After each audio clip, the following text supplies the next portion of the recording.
Welcome to my YouTube channel. This is IMD Graphics.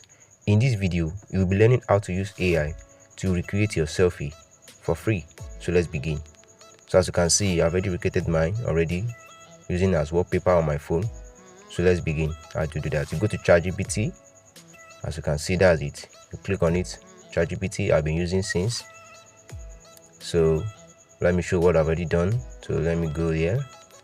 Then click on it, what I've done already. As you can see, this is the selfie, so you have to upload the selfie.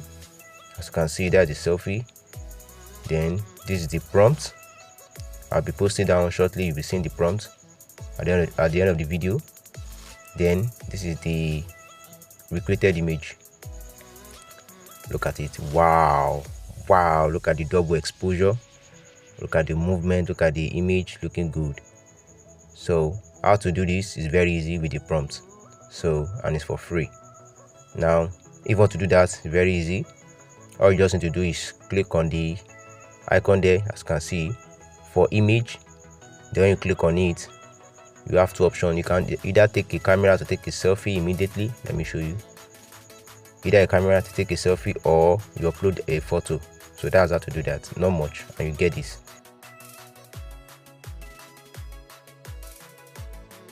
There are also more video tutorials, as you can see, on AI and how to recreate your image, as you can see on your screen, and information you need. Kindly make sure you like this video, subscribe, and share across platform. Thanks for watching. See you in the next video.